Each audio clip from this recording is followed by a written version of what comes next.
How much do you owe pirates and slaves? In specific, black pirates and black slaves. Oh dear Lord, you owe them a lot. The opening shots of the American Revolution are considered to be the shots at Lexington Green. However, it's not how it started. 1770, Boston Massacre. There were some soldiers that were stupid and killed a boy, an 11-year-old. He wasn't the only one. There were several black teenagers who were killed. Now, mind you, by this point, there are already pamphlets and leaflets of some of the greatest pirates to ever live being passed around the American colonies. Some of them printed by Benjamin Franklin himself.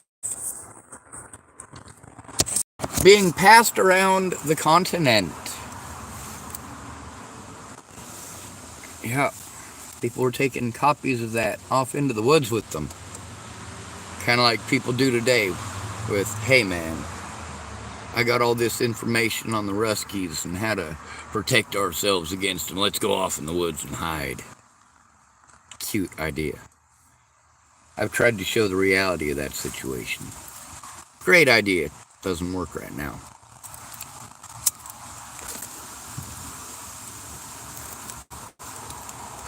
Many of you with guns, your idea for everything.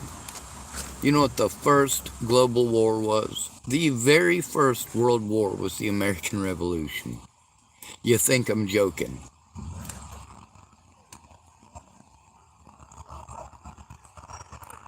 The British and the French fought each other on every continent. Multiple foreign nations got involved, including China. China got involved all the way back then. Resulted in British trades.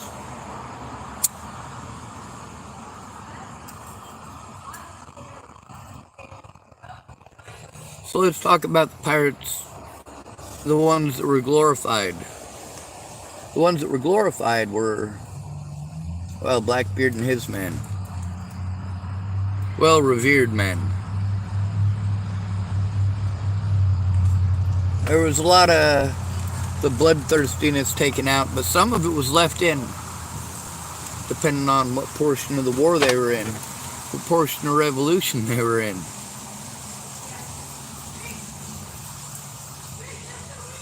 Some of the political cartoons of the day had people hung. For what? Political dissidents.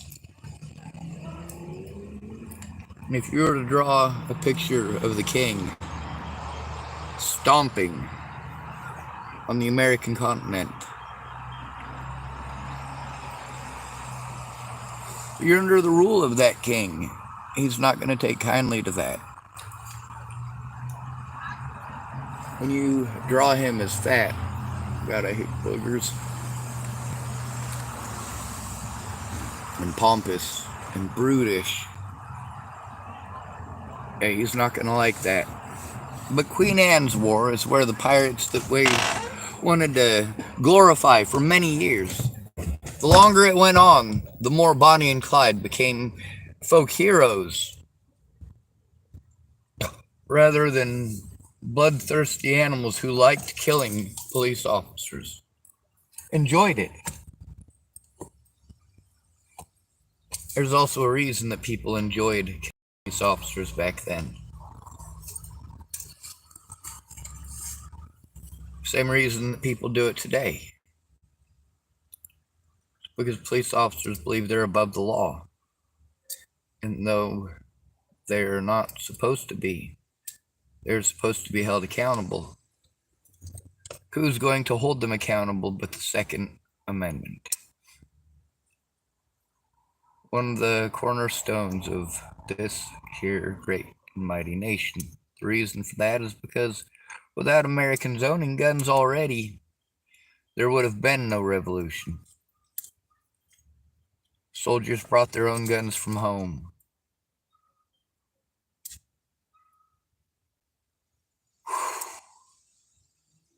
That's pretty significant. Brought their own guns from home, whereas the British had theirs supplied to them along with uniforms. Benjamin Franklin himself extolled the tenets of prophecy, right? Prophecy? No. None of it was prophesized. This is a scientist, a man who is a critical thinker, who paid attention to his surroundings and the people in his surroundings. A man who fucked up in his youth and improved as he aged. A man who learned from his own mistakes as well as the mistakes of others. A man with brilliant deductive reasoning skills. A man who was very good at understanding the emotions of others. And also the importance of wooing women. That's right. By the time the American Revolution started, Benjamin Franklin was already world famous. Invited to the greatest salons in Europe. A salon at the time was not somewhere that you went to get your hair done. In some cases, it might be described as a scientific bazaar. People trying out every manner of experiment.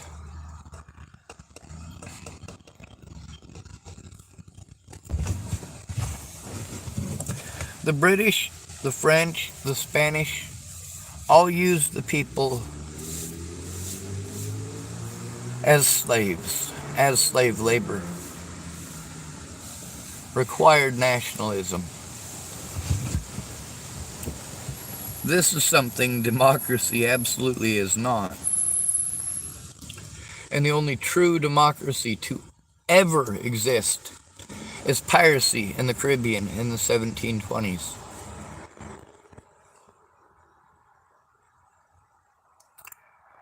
And the only time that democracy did not exist is during battle when the captain would take over. Other than that, all decisions were voted upon by the crew.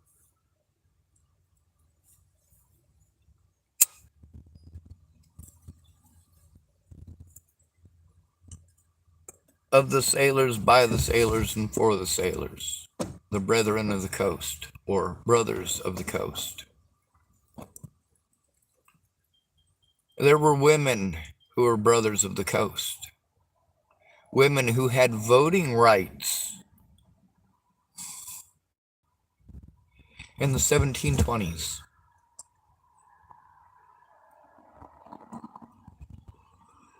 Queen Anne's War was brutal. Now let's fast forward to modern day.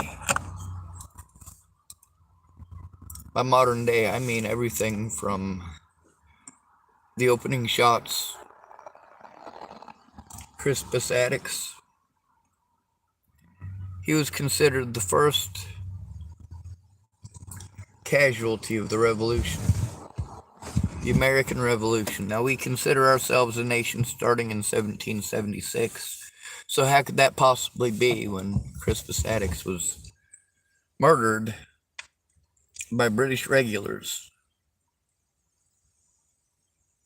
in 1770?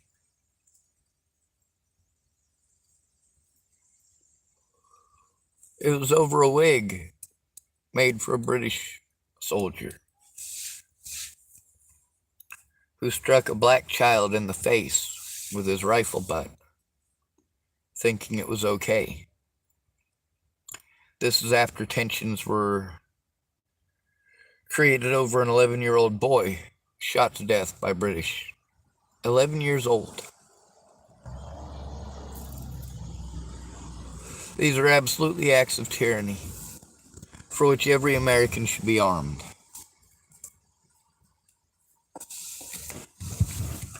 According to the Constitution, we have the right, when our government is allowing its representatives to murder our children in the streets regardless of skin color. Americans will not stand for it. Well, now we do, don't we?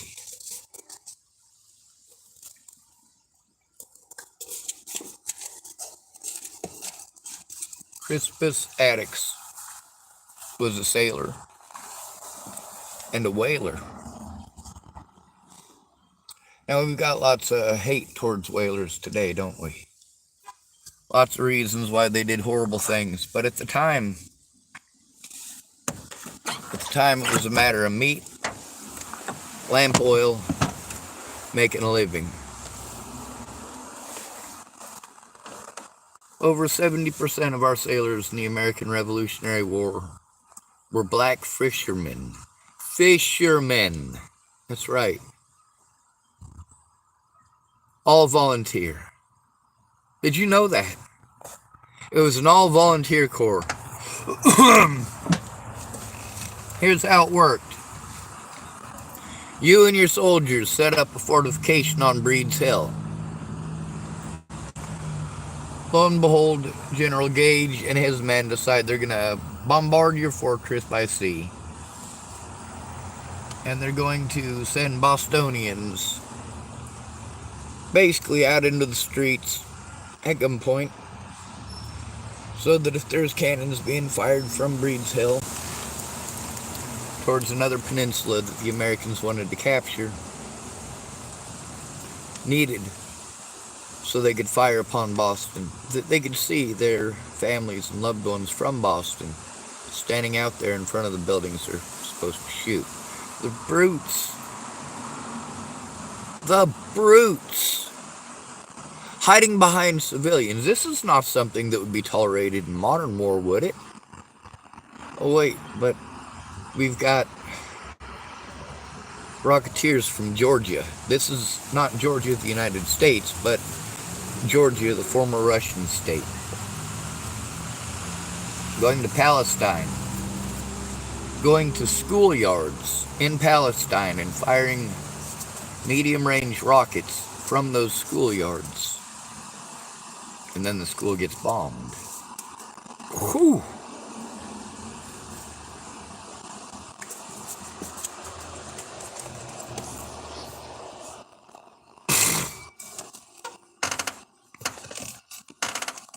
But pilots are not trained to tell whether it's Ethel Dwyer Junior High School or whether it's an industrial plant for an Apache.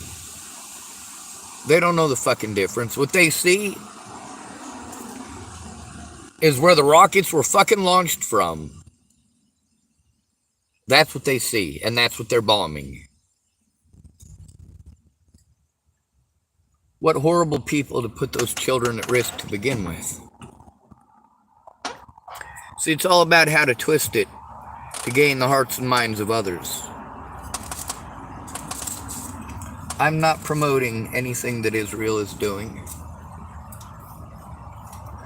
What I'm trying to explain to you is that the entire United States is based upon black pirates in specific. Here's why. What is it that made the British so desperate? You're going to love this. What is it that made the British, with their mighty fleet, so desperate? American pirates during the siege of Boston, primarily black men, primarily in small rowboats. Rowboats.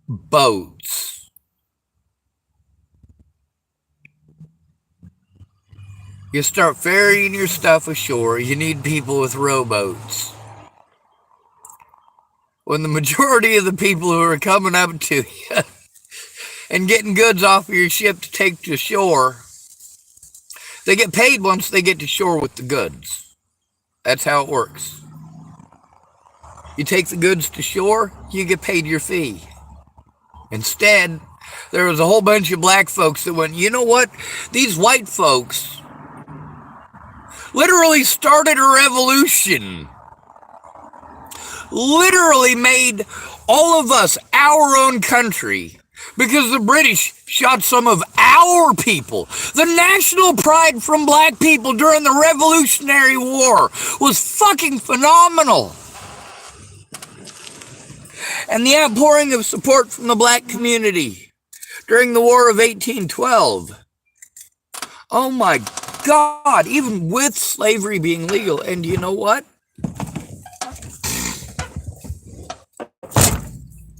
The majority of the slaves owned in the South prior to the Civil War, prior to the Revolutionary War, were owned by people who supported slavery, who were British sided. Oh, they'll follow King George. They're not going to follow King George's rules on slavery, but who cares? It's the American colonies. It's just a colony.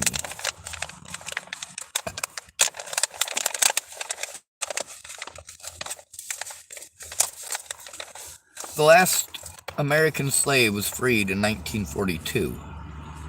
Did you know that? Juneteenth, my ass. It was 1942. Did you know that there was one man after the Civil War, because of the black codes? One man spat on a sidewalk in the South. Spent over 40 years paying that off, because different companies would basically trade the man until he fucking died, just so you know. That was a common thing. Oh, he was eventually released. Yes, absolutely.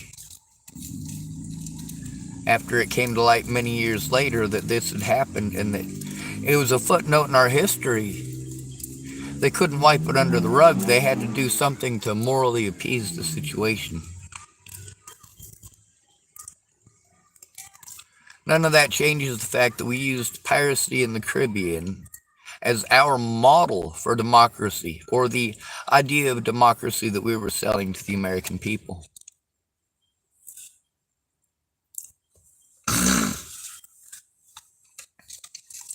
The pirates were thought to be free. Americans kind of forgot that they were hunted to near extinction, but then the American Revolution brought them back. And with renewed vigor. Look how desperate, in between 1778 and 1812, look how desperate the British were. Literally entire towns on the British Isles, entire towns had every man, woman, and child, every living soul in the town abducted. Primarily by the Barbary pirates. Americans suffered the same fate, but the Americans, Algiers didn't see America as a country because they didn't have a navy. It was specifically because of Algiers, and not the British, that we built the USS Constitution, also the USS President, the USS Congress. Shall I go on? There were 6 in total. The president was taken over by Algiers. That's right. We lost the president, one of the 6 great white oak ships, with the exception of one later on, finished in haste, shorter than the rest, made of weaker wood, more dangerous splinters, and a brand new crew. Well, that did not go well. However, all through that era, all of it, we retained about 70% of our Navy being black people, whether they be called pirates, privateers, or pirates. I like the idea of pirateers.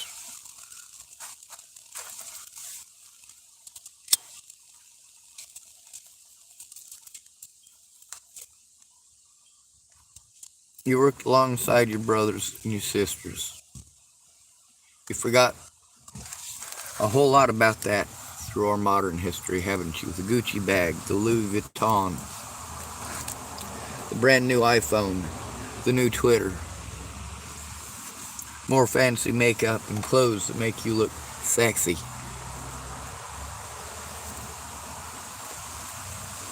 During the American Revolution, women fought alongside the men in many situations. We just try to hide that part of our history.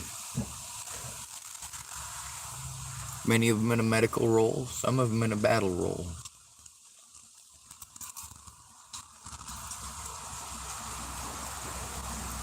We had female cannon squads, did you know that? Lovely. The United States of America, with its chivalry, and we protect women, and we protect the world, and all this other bullshit. Women had to work. There was no such thing as not working. If you didn't work, you didn't eat. If you didn't work, your family didn't eat. If your family didn't eat, you weren't going to get to eat. So you all worked together. You all knew what you were doing and why. You all knew that this is your food that you're harvesting. This is your food that you're growing. This is your food that you're working together to keep, cultivate, and maintain.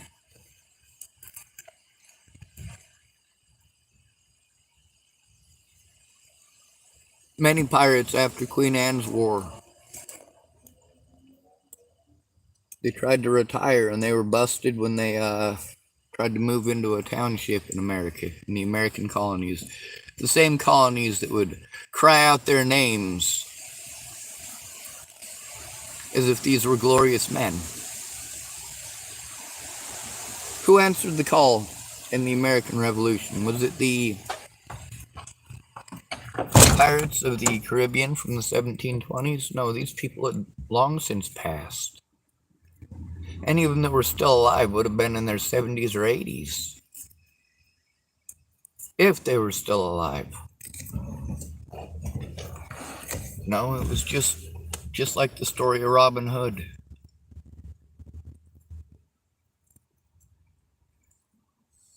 Relegated to legend.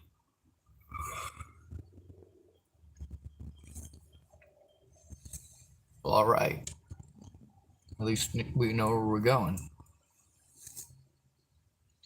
But none of that takes away from the fact that, well, there's 3 different types of American Navy that we had at the time.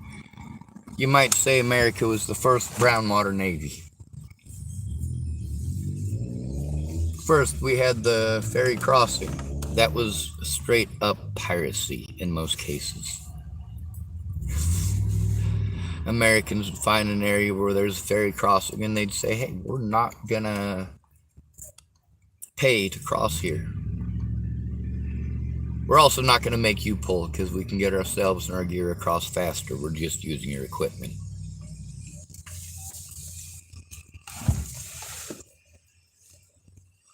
We didn't have any major ships of the line, so basically we had little cutters, faster than the big ships. You come in, you come up behind them, you blow a big hole through the back of them, and then you leave. They can't follow. It takes them 45 minutes to reset the rigging to try to zigzag to come back up to you.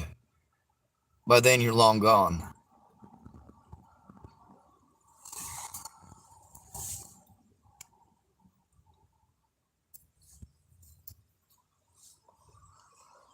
They'd row up with torches and lamp oil. And they'd pour lamp oil on the side of the ship and they'd light the water on fire. Yeah, fucking scary shit. You're in the boat when you literally light the surrounding water on fire. Majority of those men were black. The majority of the dock workers were black. The majority of the people that stole for the soldiers of the American Revolution were black. Many of the soldiers were black.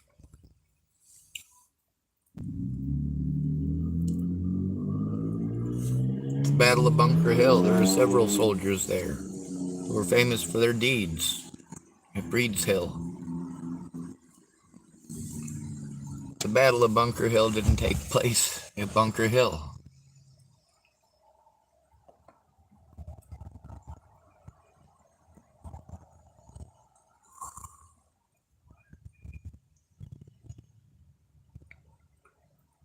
The Americans dominated that wholeheartedly. And with a little more preparation and in the right spots, they would have done a lot better.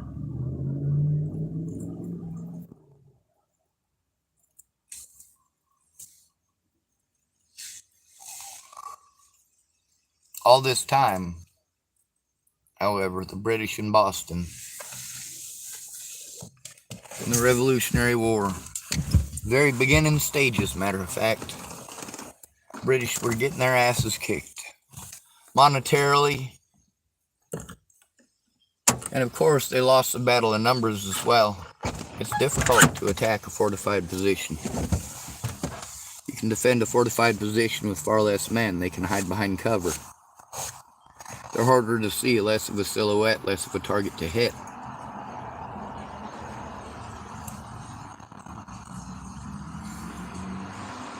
All the while, them black dock workers just, well, instead of going to the dock we're supposed to unload this stuff for the British soldiers, we're just going to take this little tributary right here. We're just going to load up on a beach, 80 yards away. In some cases, that's how close it was. In some cases, these pirates were unloading boxes of weapons, boxes of food and rations, right behind the lines of American troops who were firing at the British. And the British are looking at this going, oh my God.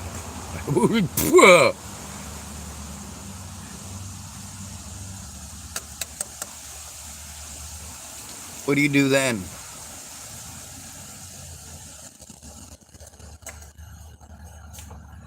Well, you start putting armed guards on the boat.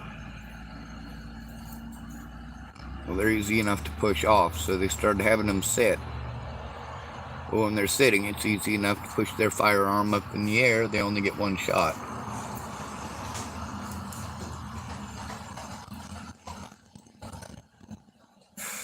We owe everything to black people here in the United States. Our existence as a country depends on them. It always has. The opening sparks of the Revolutionary War. The War of 1812 as well. That's right. There was a man by the name of John Hancock. And he had a ship. I believe it was called the Independence, but I could be wrong about this. The majority of the sailors aboard were black soldiers. Not black soldiers, black sailors. What happened to his ship and what happened to the men that he did take responsibility for? Why did his signature go up so large when he signed it? Because some of those people were his friends, even the black ones. In the original United States Navy listings, when they wrote down somebody who was on the registry as being an American soldier, or an American sailor, I should say, they didn't write down the color of his skin. They just took down his name.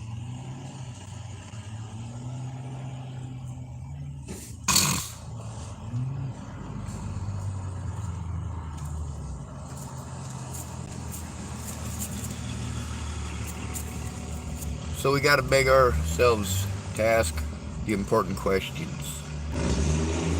Why are we today using laws that were created to keep black people as slaves by abusing the 13th Amendment to make sure that black people, after being forced into homelessness without jobs, were now criminals for being homeless without jobs?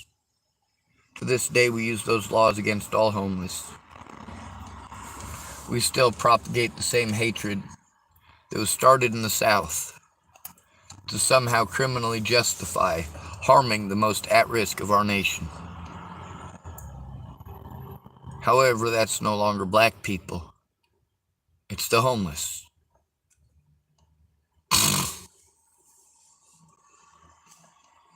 It's assumed that the only people that will be out at night are bad people. people who choose to be the criminal underground, and as a result, even at libraries, these sundown laws still exist. Let me show you. There's a sign over here.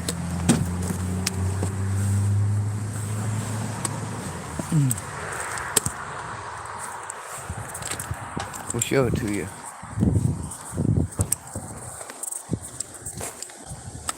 It's a very important sign.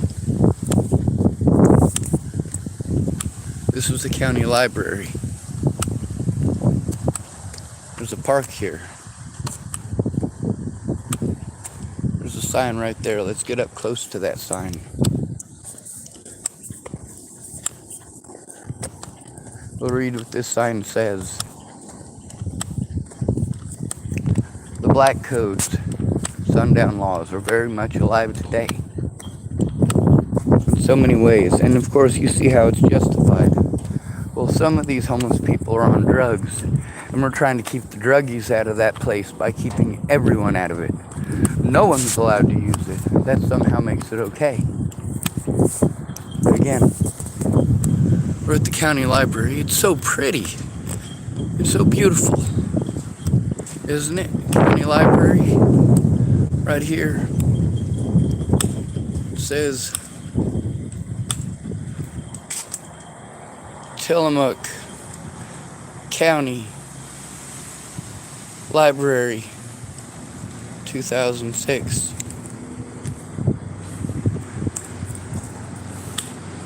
It's a Sunday, so they're closed. But right here in the front, this is the bookstore.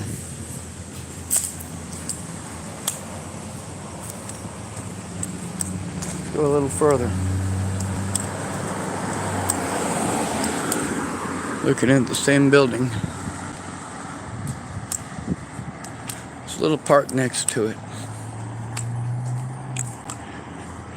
We're going to show you this sign here because it is significant.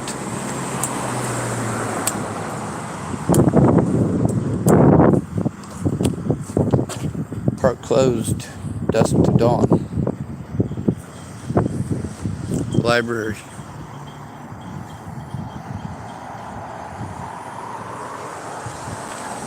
Park closed, dusk to dawn.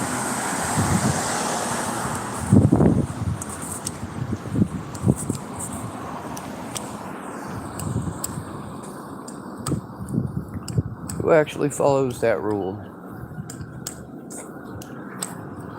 And what if that rule needs to be broken for someone's survival?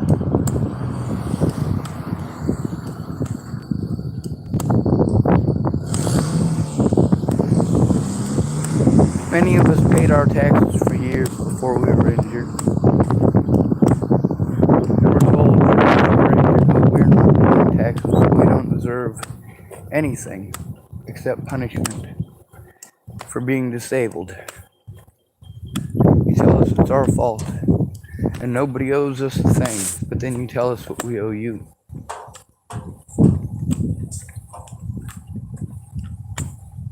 The pirates in the 1720s were likely of many different skin colors. Many. There's a lot of people who took their slaves to England, and it was declared that if you step foot in England, no matter where you were from, if you stepped foot in England, you were free.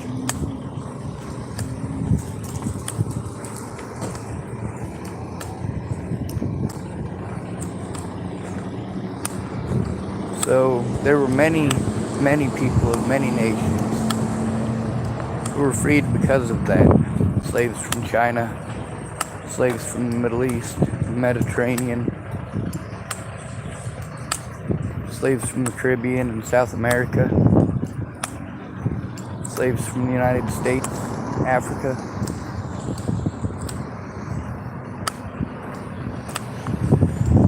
Many of those people joined the British Navy as a thank you. Many of them joined the British Army as a thank you.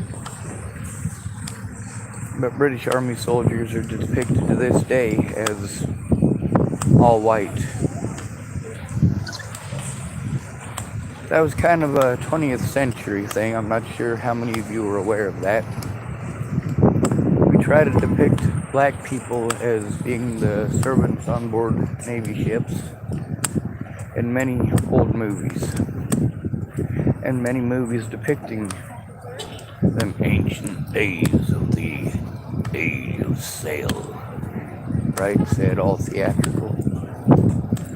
But that depiction of black sailors comes from primarily the United States in World War II and much of the world, strangely, in World War I, the interwar years. Most of it's 20th century BS. During the Civil War, we still had black sailors. Civil War was, the 1860s, so less than 100 years after the United States became a country. Next day, you get to see how we treat the black community, and we also get to see how much of our society today is blessed. We get to see how our Navy has been blessed. We get to see how music, every American music type, every popular American music type was started by black folks. Every one of them. Country music was considered vulgar because it was black people music. Jazz was considered vulgar because it was black people music. The blues was considered vulgar because it was considered black people music. Rock and roll was considered vulgar because it was considered black people music. Rap, considered vulgar because it was considered black people music. And every step of the way, there have been white people who go, you know, say what you will, but I like what they're doing. I like that beat. I like that rhythm. I like that soul.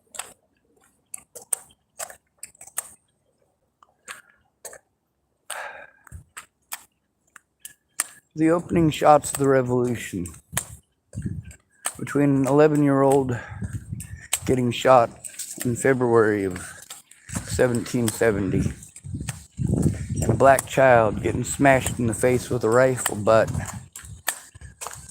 during a protest a short time later, and then Crispus Attucks being shot to death. These are black people. These pirates and the rowboats, primarily black people. These men at the ferry crossing, primarily black people.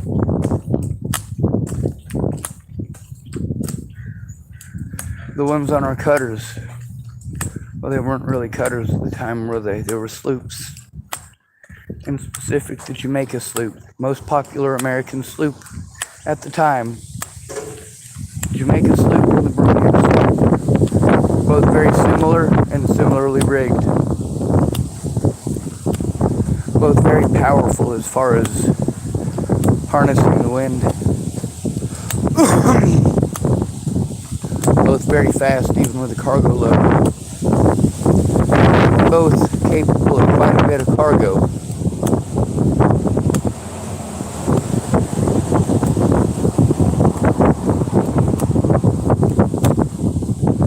When we talk about the War of 1812 later on, when we talk about the great Admiral Perry,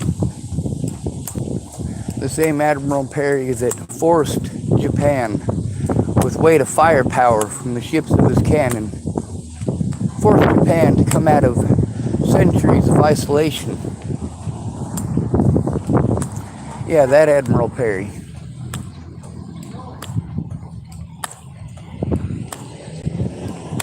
the Admiral Perry that took a whole bunch of pirates. Like I said, our pirates like to steal food. We had a bunch of half-starved British versus a bunch of sick Americans. The battle waged on. You know, that's one of the important things taught in almost every book, movie, is the supply line. What's that? Supply line. He was still successful. How about Rommel? Supply line. How about good old Monty? Ignorance, stupidity, and a pompous nature that I would say teeters on delusional, but it doesn't teeter on delusional. It was absolute delusion. Every plan, every scheme that came from that man was absolute delusion. His perception of reality through the entire conflict was completely and totally fucked. And were it not for the fact that he had some, although very limited and very few, he had some competent officers below him, he was still entirely useless. Entirely useless.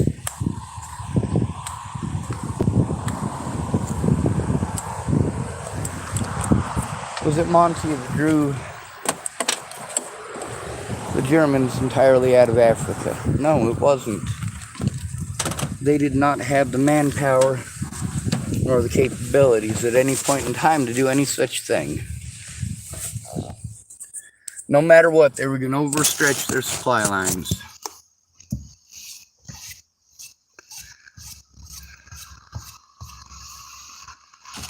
We like to pretend that women in the workforce is just something that's recent.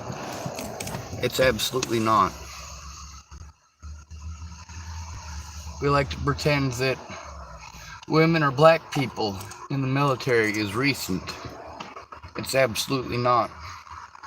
We want to pretend that if they had a job other than a cook, that it was only in the past 40 to 60 years. You're absolutely wrong.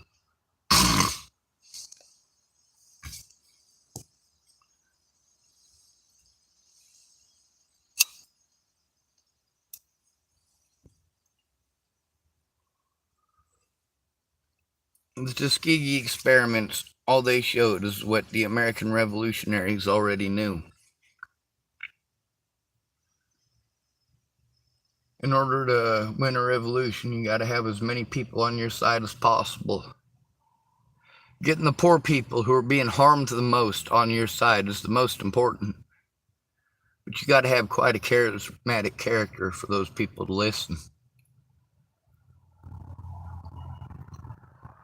I'm not charismatic, I'm just an asshole. I say it how I need to say it in order to get the attention there to be heard. I'm only an asshole out of necessity. I'm tired of the bodies piling up. I'm tired of the hatred, and I'm tired of the sundown laws killing us.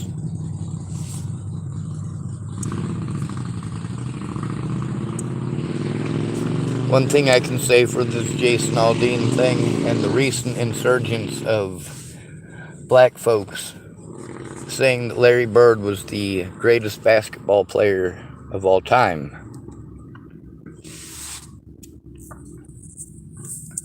Oh my God, there's a lot. Well, maybe this is what it'll take for the KKK and BLM to recognize both parties as victims of stupidity, ignorance, and systemic racism. See, here's the problem with affirmative action, is that all that does is divide, create a bigger wedge between the victims. More animosity, less understanding. Because now you've got both parties accusing the other parties of getting free shit at everyone else's expense. Pirates, even the women, were allowed to vote. Even the blacks. The remnants of Queen Anne's War, you could have a crew with up to 14 different nationalities. Yeah. Queen Anne's War was significant. But it wasn't quite global. Wasn't quite global. It was primarily centered around the British, the French, and the Spanish. Whereas later it became about all of us, and even Napoleon. Yes, that war was absolutely global. And even America tried to grab its stake in Asia. All of this would not have been possible if it weren't for black sailors. All of it would not be possible if it weren't for white people standing up for black people's rights. Not just the Revolutionary War, not just the War of 1812, not just the Civil War, but every war. Good night.